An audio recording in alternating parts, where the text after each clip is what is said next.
Okay, good evening, good morning, good afternoon, or good night, depending where you are sitting at the moment. I'd like to introduce myself and welcome you. My name is Brian Byrne. I'm the Business Unit Director for ConvaTec Advanced Wound Care.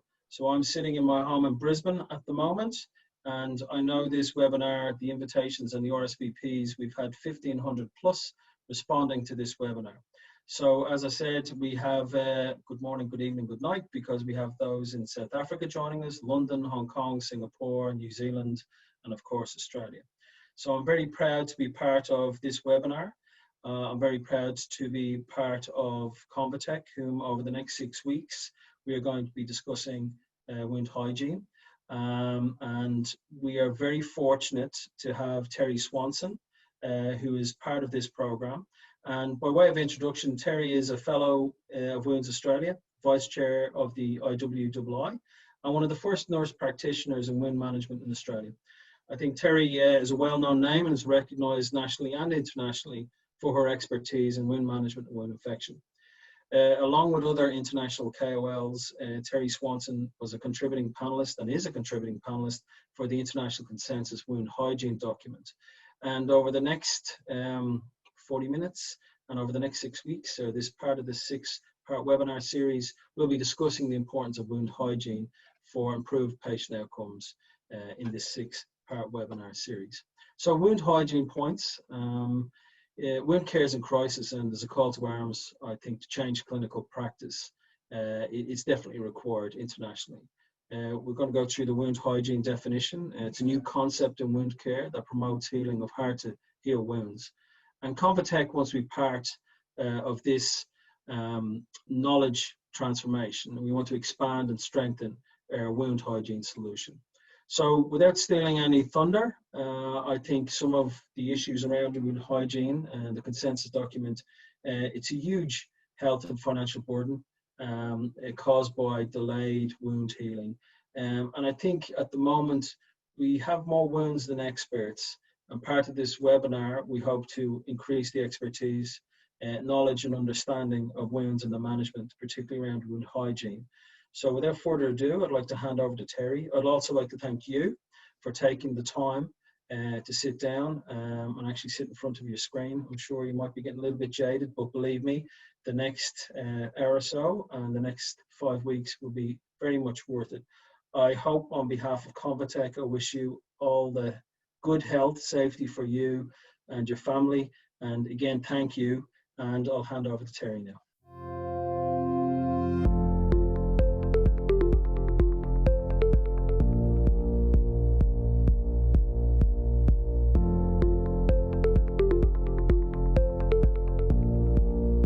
Hello, my name is Terry Swanson. I'm a nurse practitioner and have a long history in wound management and wound infection. I was fortunate to be invited to participate in the development of the consensus document. I will be discussing the series in a webinar sponsored by ConvaTec, and this is part 1 of 6. The presentation is based on the consensus document, my personal experience and interpretation of the literature, and may not necessarily represent those of ConvaTec. For transparency, I've provided the list of companies that I have provided consultancy, participated in expert panels, research, or education. This consensus document is a 20-page document that was published this year after a face-to-face meeting in London last year. It's published by leading experts, multidisciplinary health professionals, both medical and nursing. As you can see, it's a listing of experts in the field.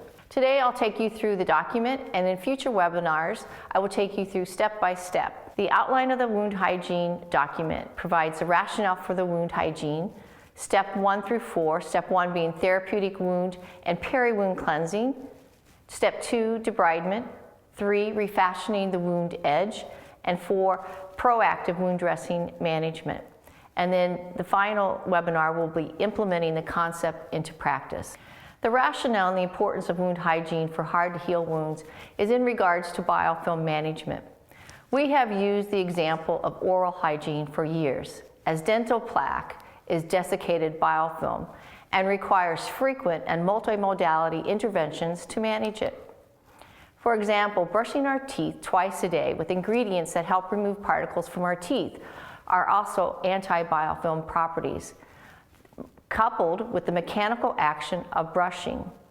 At night, if not more often, mechanical removal of the large particles of food from between the tight spaces of our teeth with dental floss, followed by an antimicrobial mouthwash to flush away any remaining debris and bacteria.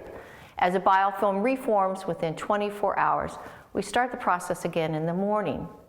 The result of not doing this is periodontal disease, which has now been linked to systemic diseases such as heart disease. Our understanding that bacteria in the wrong place or too high of numbers can have short and long-term negative effects. So we use that analogy when I talk about wound cleansing and debridement. Personal hygiene improves not only our physical but emotional well-being. It can also influence wound healing. For example, I had a patient who kept getting reoccurring wound infections, and we couldn't figure out why our optimal care wasn't improving the situation. So I drilled down a little further and found out that the patient and his wife were sharing a bath. Now they knew that he had a wound, so he would have bacteria. So she would get in the bath first and wash, and then he would get into the bath afterwards. Explaining to them about cross-contamination and her microbes in the water and his wound picking them up. Once that was ceased and he started showering, the wound went on to heal. So personal hygiene can influence. And how important is hand hygiene at the moment? For those healthcare professionals, we've known for over 200 years how important hand hygiene is. But currently during the pandemic, everyone has a responsibility for good hand hygiene. So it's not only the frequency, but it's also the quality of the action. So that's why on the commercials, people are telling you the length of time that you need to wash your hands, but also the quality of that action. Healthcare professionals have been testing and auditing their ability to hand hygiene for years and will continue to do so. Those in Australia and Asia Pacific have been talking about limb hygiene for years. So that is taking the time to wash the peri wound when the dressing is off or one joint up if it's on the foot. Example, if it's a plantar aspect of the foot, you wash up to the ankle. Anywhere a dressing or bandage was, the skin needs to be washed. And this needs to occur with each dressing change. Remember, the importance of wound hygiene is to improve the wound health. Now there's terminologies about hard to heal wounds. And we normally, in many years in past, we've talked about acute and chronic wounds. In 2016, the International Wound Infection Institute published a consensus document on wound infection and provided the definition listed here about chronic wound. In the consensus document for wound hygiene, it chose to use the term hard to heal wounds. And this is, I think, what a lot of people are using in everyday care now is hard to heal. We've known since 1960s that the balance of the wound environment is imbalance, as you can see by the scale above. So the healing wound has everything in balance, and the chronic wound or hard to heal wound is impaired and in imbalance. Regardless of which term you use, it's understanding that healing isn't in a timely manner and requires proactive treatment. The chronic wound has low meiotic activity, so its turnover and its function is impaired. You have high inflammatory cytokines, so your necrosis tumor factor alpha is in too high numbers. And your proteases, such as your MMPs, metallic proteases, are also in too high numbers, and the inhibitors for the MMPs, the TIMPs, are too low, so it puts it in imbalance. Even if you have growth factors, those growth factors may be in low numbers, or the receptors for the cells may be switched off. So the cells are senescent, they're not proactive, they've gone to sleep in simple terms. The cost of non-healing impacts globally and on the individual. This is a good summary diagram of the prevalence, financial cost, and the quality of living. We know that by 2050, the increase of those over the age of 65 will increase the prevalence of the wounds and the financial burden to meet that need.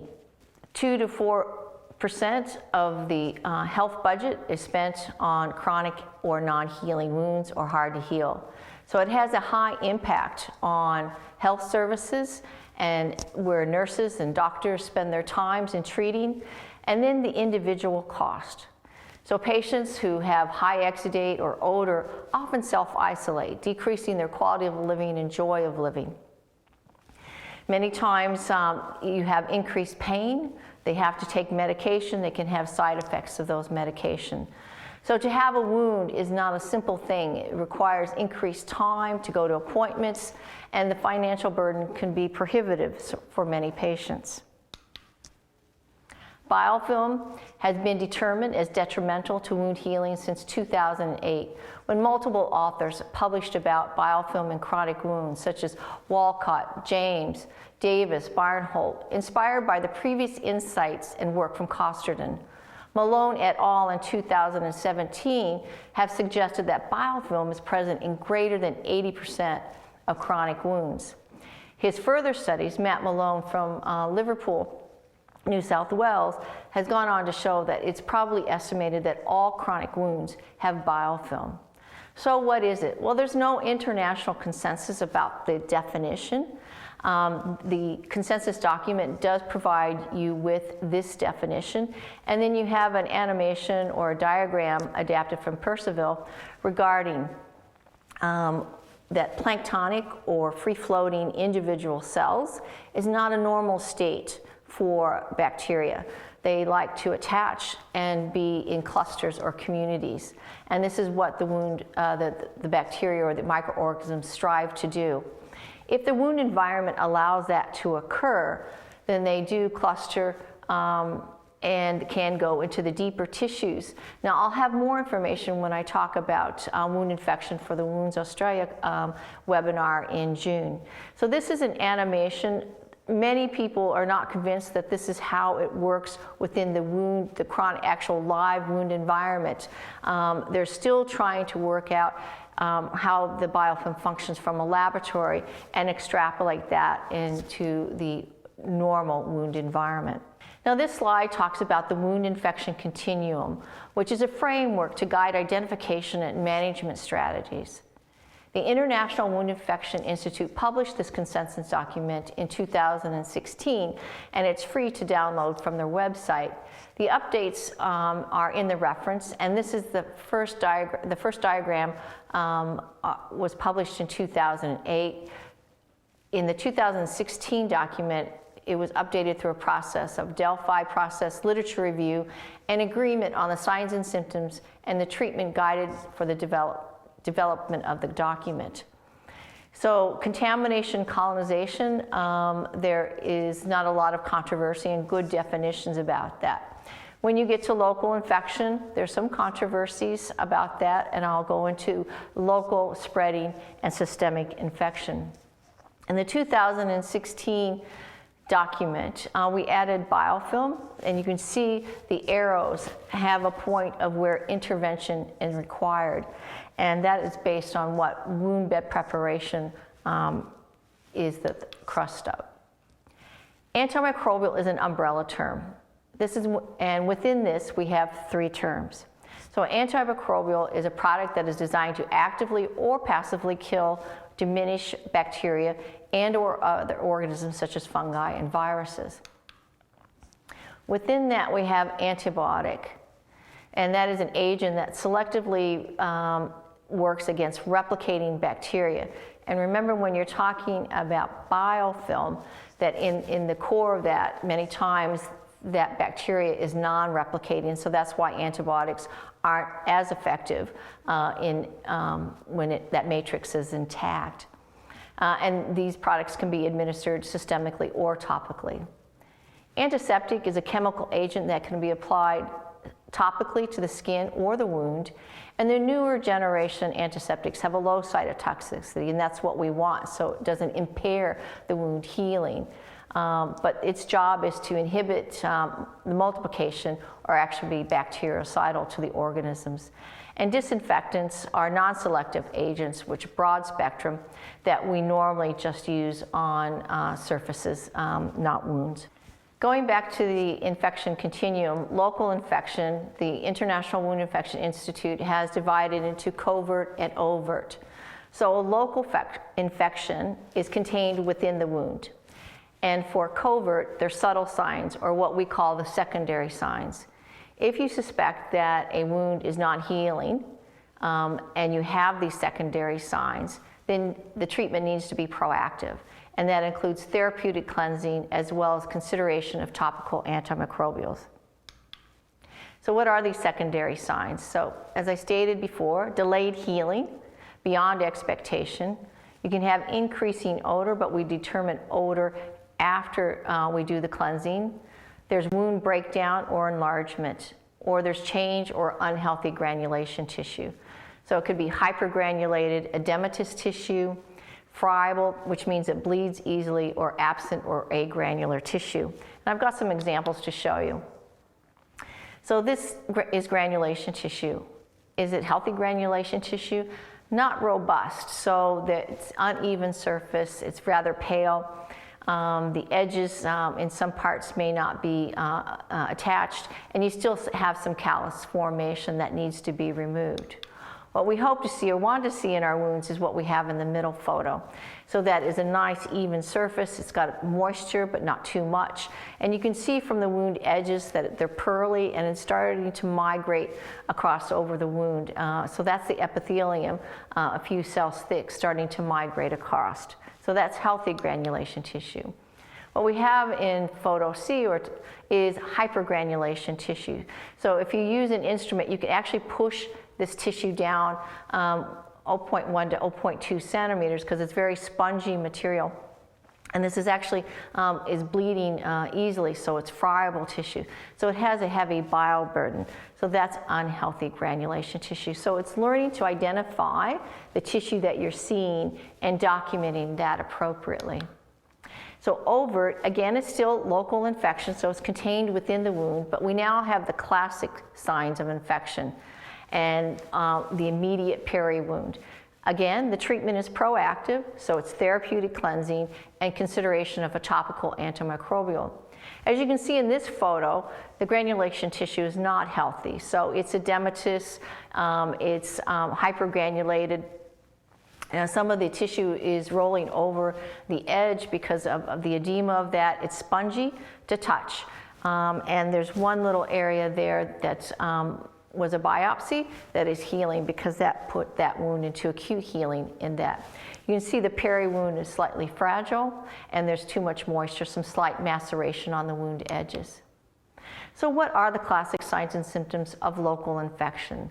So that could be erythema, still within less than 2 centimeters, so it's the immediate peri-wound, local edema or swelling, new or increased warmth, so you determine that by using the back of your hands to feel around, so you're palpating and feeling for temperature, increased or changed exudate, new or increased pain or change in sensation. So when you have people with peripheral neuropathy, they may not tell you that they have increased pain, but if they do, that's a huge red flag. But they may say that they have a change in sensation. And I had one patient who would say that every time that they got a wound infection, they would get nausea. So listening to your patients about what their normal signs and symptoms are. So spreading infections. So this is now that invasion into the surrounding and deeper tissues by the infective organisms. So the erythema or the redness is beyond 2 centimeters, and you may have cellulitis or lymphangitis. So you're palpating behind the knees or the groin for enlarged nodes. And enlargement of the wound or satellite ulcers occur as well, or can. Again, the treatment is proactive with therapeutic cleansing and consideration of topical antimicrobials, But now we're also going for systemic antibiotics. Now, there are enough therapeutic guidelines out there to direct you or other healthcare professionals in what is appropriate, remembering that antimicrobial stewardship, that we want the right drug at the right level, the amount, for the right amount of time. Systemic is infecting the body as a whole. So the infection has spread, and we now, through the vascular and lymphatic system, they may have a temperature, afebrile, they may be unwell, and if you check bloods, they may have increased inflammatory markers. This patient was significant for me. So this is a photo of a patient with classic signs of infection, and the infection is spreading. But this is a patient who has peripheral vascular disease and who also has diabetes. So he's immunocompromised, and he has low flow, but yet he's elicited this response. And so it's understanding the host, the assessment of what you're doing, that this patient has a significant infection.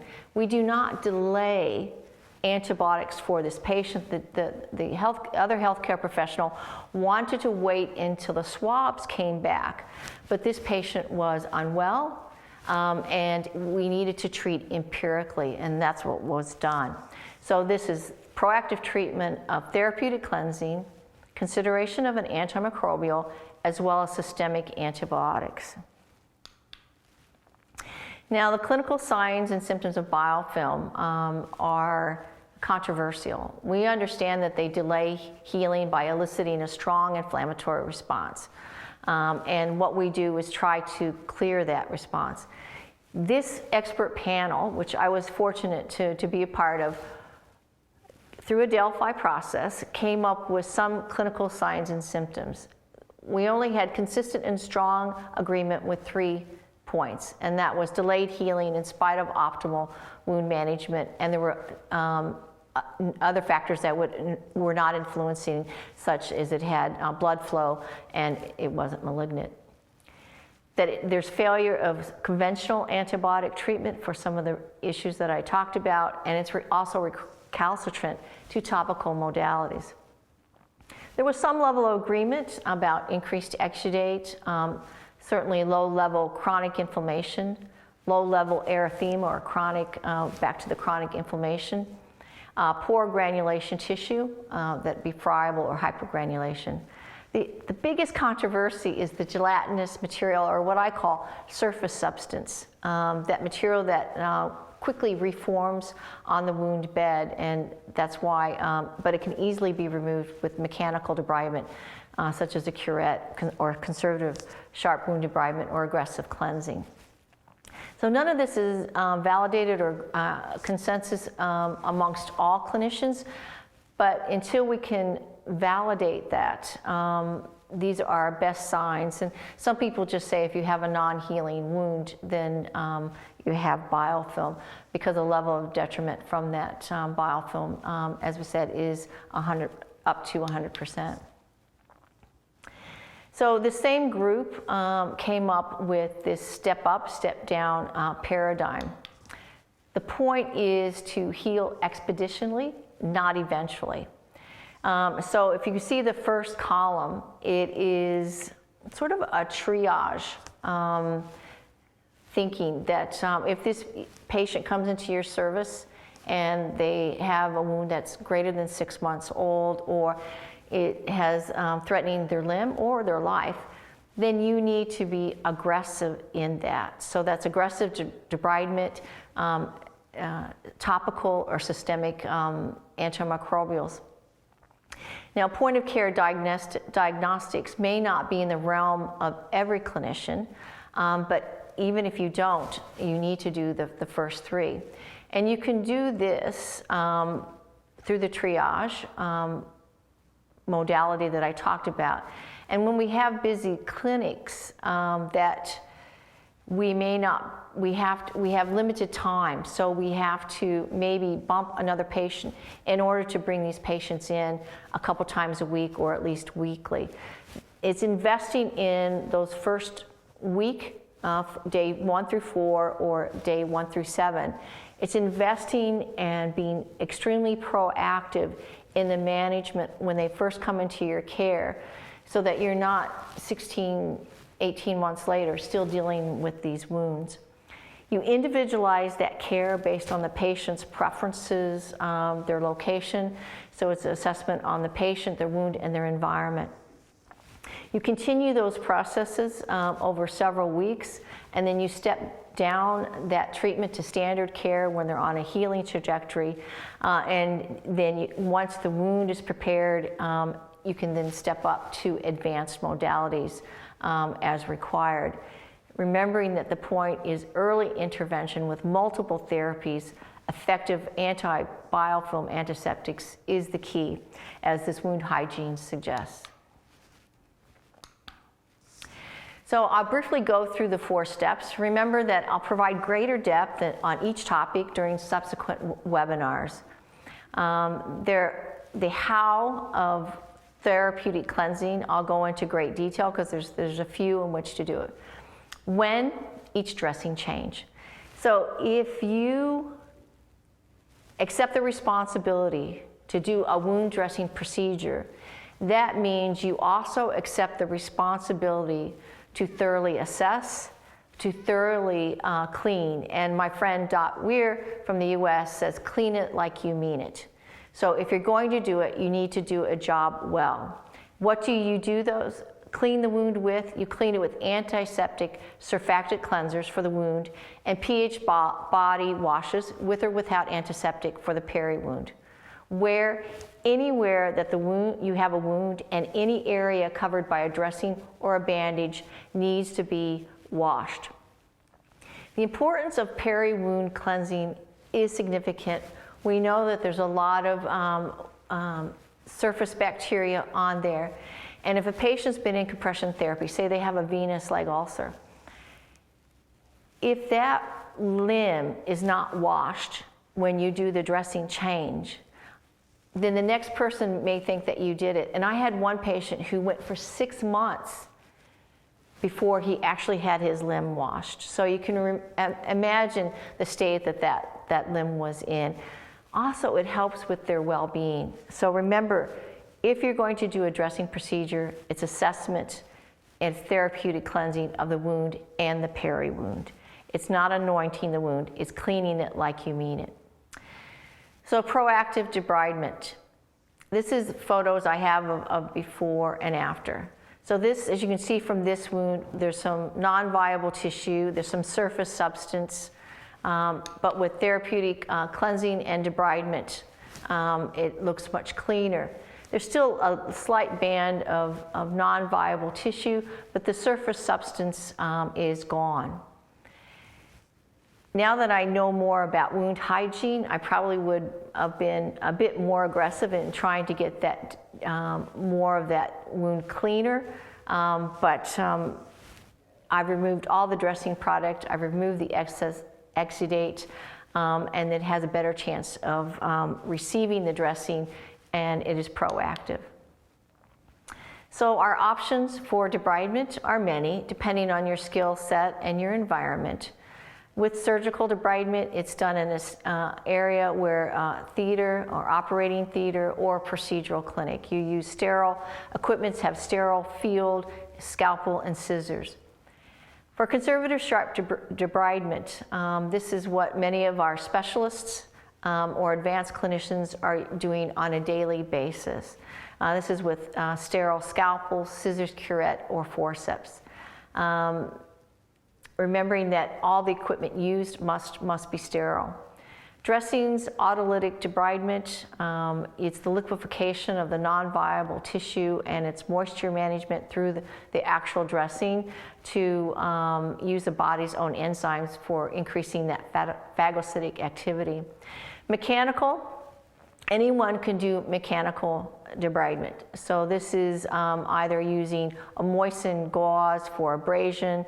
You can do therapeutic irrigation with the adequate PSI, pounds per square inch, low frequency ultrasound, negative pressure wound therapy, pulse lavage, and debridement pads. So with modern advances that we have for our everyday care, whether you're new to wound management or a generalist, you can provide thorough cleansing and some level of debridement with each dressing change if required. Biosurgical is larvae therapy. So these are sterile maggots that are placed in the wound on purpose. Every summer we get inadvertent maggot therapy. They do a great job. They clean up the wound through its biochemical enzymatic process as well as mechanical action. The chemical and the enzymatic wound debridement, we don't have a purpose enzymatic product in Australia like they do in the United States. But we do have chemical gels that provide that debridement or autolytic debridement.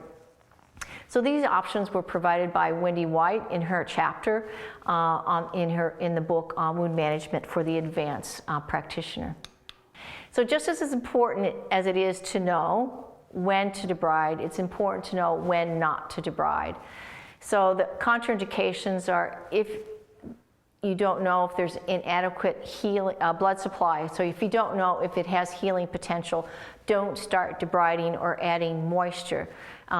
Best to paint and protect until you can have a skilled clinician that can determine the plan so you don't do any harm. The top photo is, I've debrided the epidermis. And you can see quite clearly the deep tissue injury there. So you would not debride that any further, but you would protect and pressure offload that so no further damage occurs. And if you're lucky, then the body will reabsorb that damaged tissue, but most likely that tissue will liquefy. So it's close monitoring to determine that. The bottom photo is a classic photo of a patient with pyoderma gangrenosum. Now, in the literature, it talks about with pyoderma that to debride is pathogenic. But there are some clinicians who are starting to say if it's unhealthy tissue and impeding healing, then it needs to go. Randy Walcott is a great advocate of opening tissue and debriding regardless of the etiology if the wound declares that that's what it needs.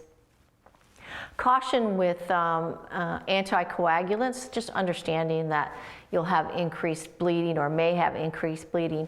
Most of my patients are over the age of 75, so I'm hard pressed to find a patient that's not on some level of anticoagulant. And palliative patients, if they have fungating wounds, it may be too painful for the benefit that you're trying to achieve. So step 3 is refashioning the wound. So this is aggressive cleansing of the wound edge with either moistened gauze, a curette, low frequency ultrasound debridement, or debridement pad. It's the removal of unhealthy cells and promotion of healing at the wound edges. Now there was a lot of controversy amongst our group about how to term this, how to give you that information without alarming you. Obviously, during a wound dressing procedure, you need to address pain, and I'll be talking about that through the other series. With this wound, you can see that there's some slough in there, and having the knowledge now, I thought I did a fairly good job, but I would be even more aggressive now with the greater understanding to really refashion those wound edges. And step 4 is to redress the wound. So this is after preparing the wound for the dressing, you apply appropriate dressing. So we suggest if you have biofilm or delayed healing that would have some active component to the dressing, whether it be antimicrobial or anti-biofilm, osmotic, binding of the microorganisms, or sequestering. So why? So it's prevention of biofilm reformation, understanding that it is an event that keeps going until you have that healing trajectory. We want to suppress the microbes, and we can do this also by alternating some of the antimicrobials, using one type for a couple weeks and then switching over to a different type. Again, the type of dressing is based on the level of exudate, patient preference, and tolerance. And then we reassess the choice and the outcome and the need for those dressings at least every 2 weeks. So somebody has to make a conscious decision. Is the wound improving? Do I need to continue? And if so, why? So wound cleansing and debridement is an essential component to doing a wound dressing procedure. We have to assess, we have to triage, and we follow the 4 steps of wound hygiene. The reasons to therapeutically cleanse and proactively debride wounds and the surrounding skin are in following: to disrupt the biofilm, to cleanse and remove excess exudate from the wound, to prepare the wound for the dressing or for the technology which you're going to use. It also assists in wound assessment. You remove the debris, non-viable tissue, remnants of previous dressings, and I'll talk more about some horror stories about that in leading webinars, and foreign bodies. This promotes a balanced and optimal wound environment. So here's a list of the schedule of the Thursday webinars, and the next one will be June 11th, and that will be on therapeutic wound cleansing, followed by the others all the way until the 6th of August. So we'll go to question and answers, and I hope you've enjoyed the presentation. Thank you.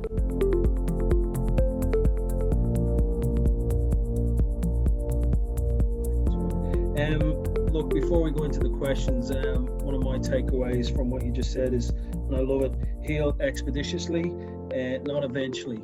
And I think it is a time game how we manage wounds and the impact, many different types of impact on the individual, the family, and the healthcare professional. So just let you get comfortable. You can have a look at some of the questions and answers. But before we time out, look, I'd like to thank you and everybody who's on the end of a camera or a video or an audio link. Thank you. We will get better as we go through this webinar series, but that was exceptional. On behalf of ConvaTec, thank you for being a real trooper. So I'll tune out now and I'll leave it up to you. But once again, thank you. Thank you, Brian. And to all who are writing in the comments, thank you for your understanding and your kind words. So they're going fast and furious, but one I did catch was, is saline acceptable? In the document, you will see that saline is listed as an option in the literature. But when you have a hard to heal wound and it is suggestive of biofilm, saline does nothing for biofilm. And so we suggest that you use a surfactant wound cleanser with an antiseptic. The surfactant allows like your dishwashing soap to separate the material, and then the antiseptic helps disrupt. And the mechanical action of you doing that wound cleansing disrupts that biofilm. You debride with the options that I'll talk about in that presentation, and then you cleanse again. So the only time that I would use normal saline is for a healing wound. I've made the wound consensus document available. I posted it, and Eva will also be posting that link in her subsequent emails. So what other questions? Let me see if I can, what is my preference for a cleansing solution? Well, I really can't give you a product other than speaking generally that I use a surfactant antiseptic that is quick acting. And I'll also be giving an hour presentation on wound infection through Wounds Australia on the 18th of June. If you want to contact Wounds Australia, you can Google them for information on that presentation, which I will go into great detail on acute versus chronic wound healing, and I go into greater detail. I will also be going onto greater detail, remembering each subsequent webinar. We're doing 6 in total, so there'll be greater detail with each one. Biofilm, what is it? Okay, can I do that in a very short amount of time? So an acute infection is planktonic, so single cell bacteria that is replicating. Biofilm has a different phenotype. So it's bacteria or microorganisms that have developed a matrix over it or clumped together in a cluster. and our body recognizes that it's there, but our normal phagocytic activity, so that's the white cells engulfing the bacteria, if you are old enough to remember Pac-Man and how it engulfed things. So our body, it's too big many times for our white blood cells to do that. So they keep calling in more inflammatory and agents to try to deal with that because it's recognized. And that's when you get the inflammation. The inside, so even if the antibiotics or the antiseptics can get through that outer shell, inside the bacterium or the microorganisms aren't replicating. So even if the antibiotic went in there, it's not effective. It may kill off the top surface, but you still have remnant bacteria in there. And these bacterium or these biofilm cannot be seen with the naked eye. So there are point of care diagnostics that can tell you that there's high proteases. There's now visual guides that show you that there's bacterium there, but they don't, and that's a commercial device. So we're getting there, but we don't have a visual cue other than, like any wound infection, our clinical expertise and understanding of the secondary signs of infection. Again, there's some on regards to biofilm. Can a practitioner be aggressive in the wound management? At the Victorian State Wounds Australia Conference, I gave a presentation. I was unable to attend, but Jan Rice gave my presentation, and it talked about the wheels turning. And so when I talk about wound cleansing, I talk about George Rodeheaver, who's sort of the godfather of wound cleansing, and how he said to put nothing on a wound that you wouldn't put into your eye. And we went through this period where when we thought that we had to be oh so gentle with the wound because we were going to traumatize it and cause the inflammation. Well, now we realize now the inflammation, we can traumatize with how we take off the dressing and that sort of thing. But we understand now that this is, as Randy Walcott uses, that this is not a garden bed that we're dealing with. We're dealing with the war zone. So we've now gone back to the philosophy or the paradigm of aggressive cleaning of the wound when you have a non-healing wound. Because it disrupts the biofilm, and that's why cleansing, debriding, and refashioning the wound edges are important. Does silver have an antimicrobial effect once a biofilm has been debrided? So I will be going into those sorts of questions on the webinar on dressing the wound. So I'm not going to go through that. So unfortunately, I have to keep you coming back so you can get all the information. And we decided purposely to do it in a series, knowing that people are time poor, and if we did it in half-hour sessions, I might have spoke too long today, because when I actually did the film, it was only 33 minutes. So I'm sorry if I was verbose. We will go through these questions, Eva and I, and we will try to get them answered for you, because time is not going to allow for me to answer very many of the questions. Let me see if Eva's giving me any information.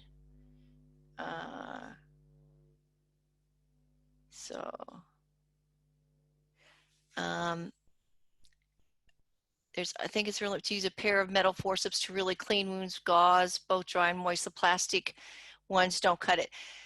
In regards to how to clean and how to debride, again, I'll cover that in the other webinars. In regards to a certificate for attendance, I'll have Eva answer that. That is for ConvaTec. And I think we'll have to call it an end. Brian, you can help me close here. And the next webinar on therapeutic wound cleansing, so a lot of your questions are coming from that, will be June 11th. So I'll be able to, and I'll take some of these questions and try to incorporate them into the therapeutic cleansing webinar so that I understand your queries and can incorporate them so they'll be recorded, or I'll do another live, whichever the case may be. Brian? Great. Thank you, Terry. Once again, on behalf of ConvaTec and everybody watching and listening, wonderful to be part of this. It is a first for us, ConvaTec, to have nearly 1,000 participants, and for you to handle it so well is remarkable.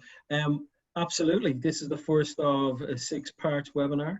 The questions we'll capture, Terry, and we might I suppose, distill them down to the most common.